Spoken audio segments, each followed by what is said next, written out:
मेरी तरह अगर आप भी महाकुंभ आ रहे हैं तो यहाँ पे आना मत भूलिएगा दोस्तों। नमस्कार, स्वागत है आप लोग का फिर से मेरे नए वीडियो पे। और आज मैं आया हूँ महाकुंभ प्रयागराज में, जो कि लगा हुआ है 12 साल बाद जो है ऐसा मौका आता है। तो आज हम घूमने के लिए आए हैं दोस्तों डिजिटल महाकुंभ एक्सपीरियंस सेंटर, जो कि बगल में ही लगा हुआ है। टाइमिंग सुबह 6 से लेकर 10 के बीच में है। टिकट पड़ने वाला है 50 रुपए का। टिकट आपसे काउंटर से मिल जाएगा भैया। टिकट कुछ देखने में ऐसा रहेगा। टिकट हमने ले लिया है दोस्तों, अंदर जो है पूरा फैला दिए है, आगे पीछे करके लगातार 5 मिनट का सफर तय करके हम पहुंच गए दोस्तों गेट के पास। यहाँ पे भीड़ भाड़ देखने को मिली। थोड़ी देर बाद हमारी भी एंट्री हो गई। अंदर जाके मैंने देखा ढेर सारे कार्यक्रम। आइए आपको दिखाते हैं लाइन से। यहाँ पे दिखाया जा रहा है कि क्यों महाकुंभ मनाया जाता है, कब से मनाया जा रहा है। बाकी सारी जो है यहाँ पे मेमोरीज वगैरह सेव करके रखी गई हैं। तो आइए पूरा घूमते हैं, दिखाते हैं और आप लोग को बताते हैं दोस्तों, चलिए।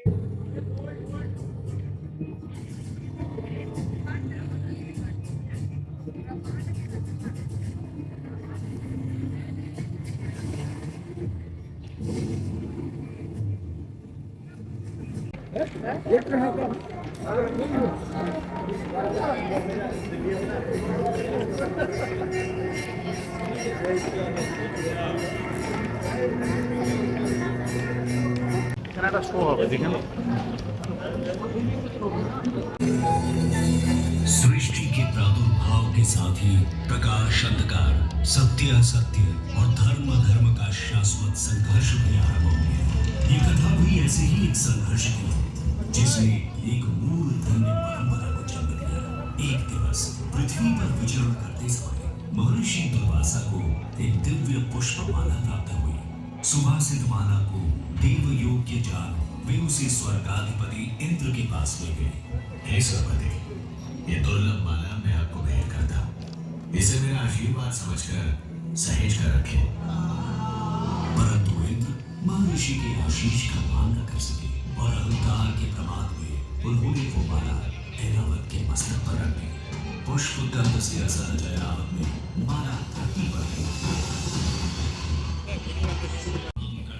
श्री हरि विष्णु की शरण में पहुंचे। प्रभु, तीनों लोगों पर संकट है, हमें इस श्राप से मुक्ति दिलाइए।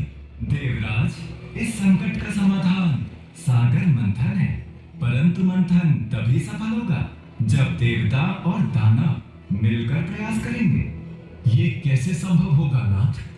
सृष्टि के कल्याण हेतु इन दो परस्पर शक्तियों को साथ आना ही होगा। हरि आज्ञा से मंथन आरंभ किया गया। मंदराचल पर्वत को बंधाए और नाग वासुकी को नेति बनाकर दानव और देव समुद्र को मथने लगे। मंथन आरंभ होने के कुछ समय बाद ही हर ओर अंधकार छा गया। भीषण ताप से सब झुलसने लगा। हे ईश्वर, ये कैसी विपदा है? ये हलाहल विष था, जिसकी भयंकर गंध और ज्वाला से सब नष्ट होने लगा। और तब जीवों की करुण पुकार सुन पशुपति महादेव प्रकट हुए। यदि इस विष को नियंत्रित नहीं किया गया तो प्रलय सुनिश्चित है, परंतु मैं इसलिए एक बूंद को, इस सृष्टि को छूने नहीं दूंगा। महादेव ने विष को अपने कंठ में धारण कर लिया। इस कारण उनका कंठ नीला हो गया और वे नील कंठ कहलाए। महादेव की कृपा से हलाहल विष की ज्वाला शांत हो गई और तीनों लोगों में संतुलन स्थापित हुआ। मंथन पुनः आरंभ हुआ और एक के बाद एक अमूल्य निधियां प्राप्त होने लगी। अंततः अमृत घट लिए धन्वंतरि प्रकट हुए। अधीर हो इंद्र ने धन्वंतरि से कुंभ छीन लिया, परंतु दानव ये कैसे होने लगे? देवों और दानवों में अमृत पाने के लिए छीना झपटी शुरू हो गई। इस कलह का अंत करने के लिए श्री हरि को मोहनी रूप में अवतरित होना पड़ा और उन्होंने बड़ी चतुराई से सारा अमृत देवताओं को पिला उन्हें अमर कर दिया। समर्थ हो देवों ने स्वर्ग पर धर्म का राज पुनः स्थापित किया। परंतु इस सारे प्रकरण में एक विशेष बात और हुई। छीना झपटी में अमृत की चार बूंदे स्वर्गलोक, पाताललोक और पृथ्वी पर आ गई। पृथ्वी पर ये बूंदे प्रयाग, हरिद्वार, उज्जैन और नासिक में गिरी। अमृत से पवित्र हुई धरा तीर्थ बन गई। यही कारण है कि इन स्थानों पर हर 12 वर्षों में कुंभ मेले का आयोजन होता है। समय की अनंत धारावी की परंपरा अनादिकाल से चली आ रही है। महाकुंभ मेला 2025 में आपका स्वागत है। आइए इस अद्वितीय आध्यात्मिक अनुभव का भाग बने।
सृष्टि आपकी प्रतीक्षा कर रही है। सभी आगंतुकगण ऊपर देखिए और साक्षी बनिए कुंभ पर्व के दिव्य संयोग का। ब्रह्मांड की रचना इस खगोलीय संयोग में झलकती है। देवता ग्रहों के रूप पर मंदार स्वयं आकाशगंगा के रूप,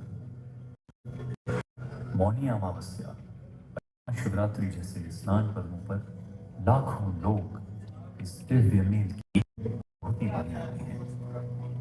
अपनी आत्मा को ब्रह्मांड से जोड़ने के लिए आते हैं। अपने अंतः और बाहर के ब्रह्मांड अनुभव कीजिए। सृष्टि आपकी प्रतीक्षा कर रही है।